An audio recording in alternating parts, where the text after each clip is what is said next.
Washington ਵਿੱਚ ਲਬਨਾਨੀ ਸਫਾਰਤਖਾਨੇ ਦਾ ਕਹਿਣਾ ਹੈ ਹਿਜ਼ਬੁੱਲਾ ਨੇ ਬਾਹਮੀ ਜੰਗਬੰਦੀ ਦੀ ਅਮਰੀਕੀ ਤਜਵੀਜ਼ ਕਬੂਲ ਕਰ ਲਿੱਤੀ। ਇਬਤਦਾਈ ਮਰਹਲੇ ਵਿੱਚ ਹਿਜ਼ਬੁੱਲਾ ਇਸਰਾਈਲ ਤੇ ਇਸਰਾਈਲ ਬੈਰੂਤ ਦੇ ਨਵਾਹੀ ਇਲਾਕਿਆਂ ਉੱਤੇ ਹਮਲੇ ਰੋਕੇਗਾ। ਸੀਜ਼ਫਾਇਰ ਨੂੰ ਪੂਰੇ ਲਬਨਾਨ ਤੱਕ ਤੋਸੀ ਦਿੱਤੀ ਜਾਏਗੀ। ਹਿਜ਼ਬੁੱਲਾ ਦੇ ਰੁਕਨ ਪਾਰਲੀਮਾਨ ਹਸਨ ਫਜ਼ਲੁੱਲਾਹ ਨੇ ਆਖਿਆ ਇਹ ਇਸਰਾਈਲੀ ਫੌਜ ਦੇ ਇਨਖਲਾਲੀ ਇਬਤਦਾਈ ਕਦਮ ਹੋਵੇਗਾ। ਸਫਾਰਤਖਾਨੇ ਦੇ ਮੁਤਾबिक ਫਰੀਕੈਨ ਅੱਜ ਤੇ ਕੱਲ ਵਾਸ਼ਿੰਗਟਨ ਵਿੱਚ ਮੁਜ਼ਾਕਰਾਤ ਕਰਨਗੇ। ਦੂਜੇ ਪਾਸੇ ਇਸਰਾਈਲੀ ਫੋਰਸਿਸ ਦੀ ਹੱਡਗਰਮੀ ਬਰਕਰਾਰ। ਬੈਰੂਤ ਦੇ ਨਵਾਹੀ ਇਲਾਕੇ ਜ਼ਿਆਹਿਆ ਉਤੇ ਬੰਬਾਰੀ। ਹਿਜ਼ਬੁੱਲਾ ਨਾਲ ਝੜਪਾਂ ਵਿੱਚ ਹੋਰ 2 ਇਸਰਾਈਲੀ ਫੌਜੀ ਮਾਰੇ ਗਏ।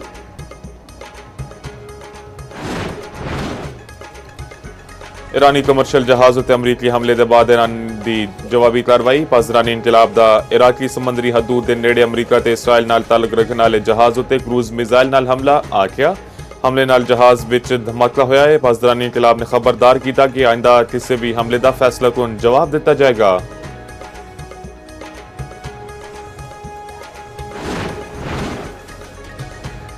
अमरीकी सदर डोनाल्ड ट्रंप का कहना है इन्हां दा ख्याल है आइंदा हफ्ते के दौरान ईरान दे नाल मुआहदा तय पा जाएगा। मुआहदे के तहत जंगबंदी विच तोसी की जाएगी। अपने हॉर्मज़ नूं बहरी आमदोरफ्त लई दोबारा खोल दिता जाएगा।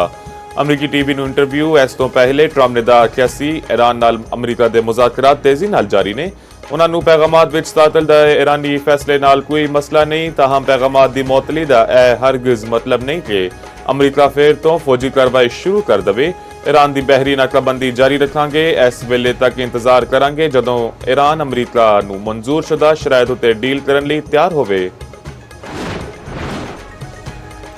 ईरान के स्पीकर ते चीफ मुज़ाकरातकार बाकिर कलीबॉफ ने आख्या है कि इसराइल ने लबनान उत्ते हमले ना रोके तां अमरीका नाल मुज़ाकरात रोक देवांगे। बाकिर कलीबॉफ दा लबनानी हम मनसब नाल राबता ईरान इन्हां हमलियां दे खिलाफ मजबूती नाल खलोता रहेगा। ईरानी पार्लीमेंट की नैशनल सिक्योरिटी कमेटी के सरबराह इब्राहिम अजीजी ने आख्या लबनान उत्ते हमले बंद ना होए ते संगीन नताइज होंगे। ईरानी फौज जवाब देने लिए मुकम्मल तौर पर तैयार है। खिते विच अमरीकी अफवाज भी नताइज भुगतणगियां। ईरानी पाकिस्तानी इनकलाब कदस फोर्स के कमांडर इस्माइल वकानी का कहना है इसराइली कार्रवाइयां मुजाहमती महवर नूं रद्द-ए-अमल उत्ते मजबूर कर देणगियां। बाबल मंतक की बहरी ट्रैफिक के नाल भी हॉर्मज़ दा बर्ताव होवेगा। सदर ट्रंप ने इसराइली वज़ीर-ए-आज़म नाल टेलीफोन उत्ते सख्त लहजे विच गल कीती। ट्रंप ने नेतन्याहू नूं पागल करार दिता। अमरीकी न्यूज़ वैबसाइट का दावा आख्या सदर ट्रंप ने इसराइली वज़ीर-ए-आज़म नूं नाशुकरा भी आख्या बोले मैं ना होंदा ते तुसीं जेल विच होंदे मैं तुहाडी चमड़ी बचा रहा वां। हर शख्स हुण तुहाडे नाल ते इसराइल नाल नफरत करदा है। बैरूत उत्ते हमले नाल इसराइल दुनिया विच होर तन्हा हो जाएगा। जवाब विच नेतन्याहू ओके ओके कहंदे रहे।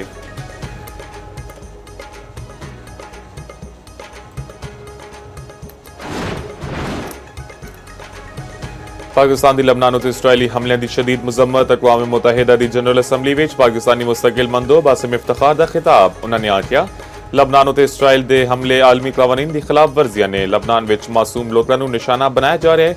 पायदार अमन सिर्फ गलबात के जरिए ही मुमकिन है। पाकिस्तान लबनान की हुकूमत ते अवाम नाल यकजहती का इजहार करता है। पाकिस्तान तनाव में कमी लई सफारती कोशिशां जारी रखेगा।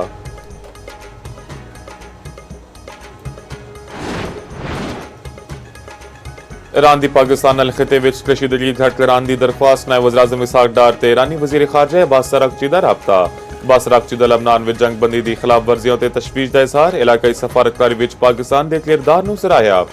इसहाक डार दा जंगबंदी की खिलाफ वर्जियों ते शदीद तशवीश का इजहार। आख्या मुफाहमत बरकरार रखने लई जंगबंदी का तसलसल इंतहाई अहम है। दूजी जानिब ईरानी वज़ीर खारजा अब्बास अराग़ची दा कतरी वज़ीर-ए-आज़म नाल टेलीफोनिक राबता। खिते की ताज़ा सूरत हाल अमनो इस्तेहकाम की कोशिशों ते तफसीली तबादला ख्याल।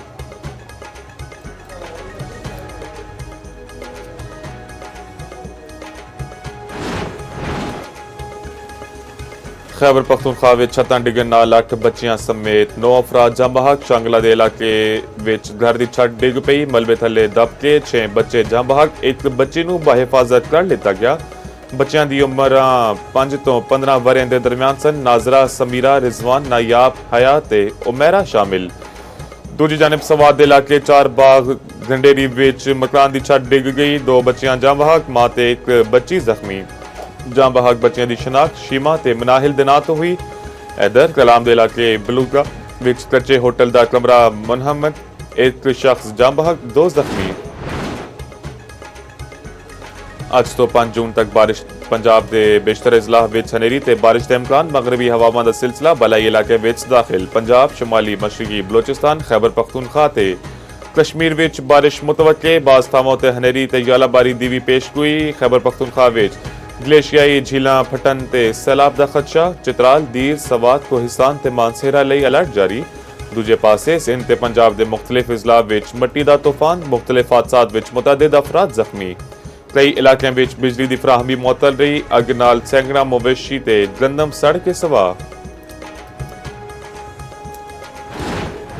गिलगित बल्तिस्तान इलेक्शन ਲਈ इंतखाबी मुहिम रूज उते मियां नवाज शरीफ भी अज गिलगित बल्तिस्तान न पड़ गए नवाज शरीफ इंतखाबी जलसियां नाल खिताब करनगे पार्टी क्यादत नाल मुलाकातां भी करनगे पीपी चेयरमैन बिलावल भुट्टो स्करदू विच पावर शो करनगे Skardu Gilgit road land sliding दी वजह नाल बंद हैवी मशीनरी दे जरिए रस्ता खोलन दी कोशिशां जारी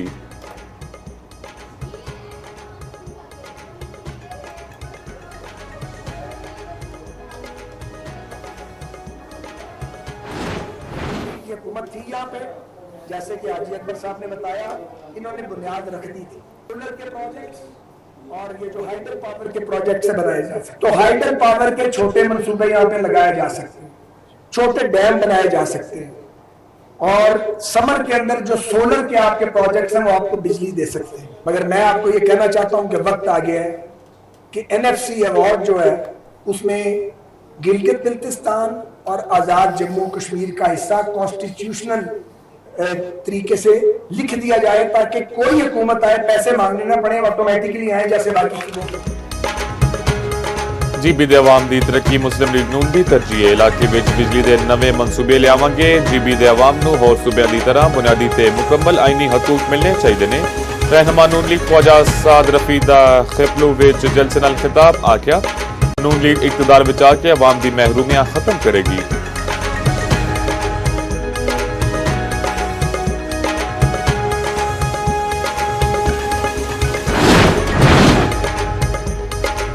वज़ीर-ए-आज़म शहबाज शरीफ नाल सरबराह यूरोपी यूनियन खारजा अमूर काया कलास दी मुलाकात EU पाकिस्तान स्ट्रेटेजिक डायलॉग दे 8वें दौर उते इत्मीनान दा इज़हार वज़ीर-ए-आज़म शहबाज शरीफ ने आख्या GSP+ पाकिस्तान ते यूरोपी यूनियन दे तजारती ताल्लुकात विच अहम किरदार अदा कर रहा है काया कलास ने इलाकाई अमन लई पाकिस्तान दे किरदार नू सराहया वज़ीर-ए-आज़म दी सदर यूरोपी यूनसल ते सदर यूरोपी कमीशन नू छेती दौरे पाकिस्तान दी दावत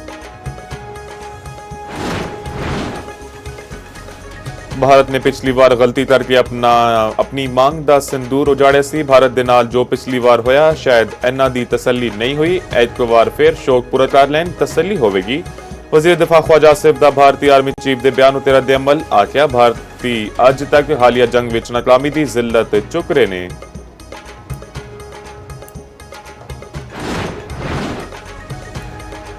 वफाकी वज़ीर दाखिला दा नेशनल पुलिस अकेडमी दा दौरा अपग्रेडेशन प्रोजेक्ट दा जायजा मोहसिन नकवी दी ज़ेरे सदारत अपग्रेडेशन प्रोजेक्ट तो मुतालिक इजलास इलियट स्कूल दी फायरिंग रेंज बाउंड्री वॉल 9 महीने विच मुकम्मल करन दी हिदायत इस्लामाबाद नेशनल पुलिस अकेडमी नू मरहलावार सोलर एनर्जी उते मुंतकिल करन दा फैसला मोहसिन नकवी ने MCMC कोर्स ते नजरसानी दी असूली मंसूरी दे दी सारी क्लास रूम्स नू जदीद IT सहूलियात नाल लेस करन दी हिदायत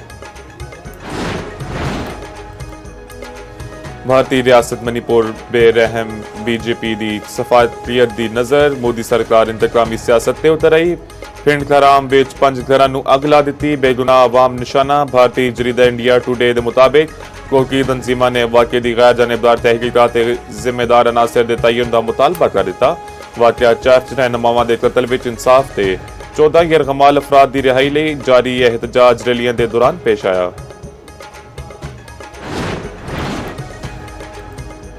सोमाली कज़ाकां दे हथों ऑयल टैंकर दे अगवा नू 6 हफ्ते लंघ गए किसी यरगमाली नू रिहा नहीं करवाया जा सकिया अगवा होने वाले 10 पाकिस्तानियों नू दी नवी वीडियो सामने आ गई वीडियो विच मगवी पाकिस्तानी अपनी जिंदगी लिए अपील कर रहे हैं मगवी यासिर खान का कहना है 42 दिहाड़े तो कैद हां गंदा पानी पी रहे हैं मगवी हुसैन दे अहले खाना दी वीडियो भी सामने आ गई हुकूमत तो मदद दी अपील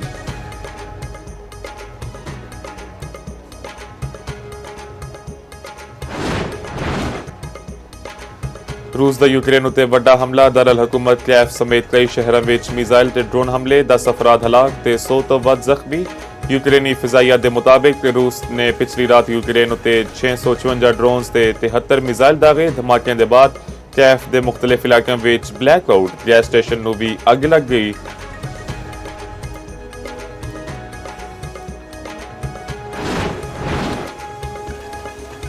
पाक आस्ट्रेलिया दूजा वनडे अज लाहौर में खेडिया जाएगा। मैच का आगाज शाम 4:30 बजे होगा। टीमां दी कज़ाफी स्टेडियम में प्रैक्टिस। 3 मैचों की सीरीज़ में पाकिस्तान को 1-0 की बढ़तरी हासिल।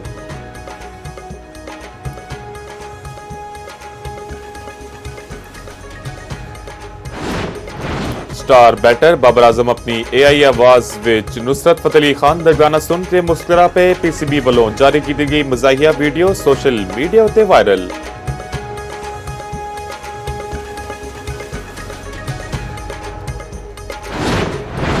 मारूफ अदाकारा मोमना इकबाल पिया घर सुधार गया। लाहौर में शादी की तकरीब, शोबिज शख्सियात की शिरकत। मोमना इकबाल ने गोल्डन ते ऑफ वाइट रंग का लहंगा पाया हुआ सी। हमजा हबीब ने ऑफ वाइट रंग की शेरवानी पा रखी सी।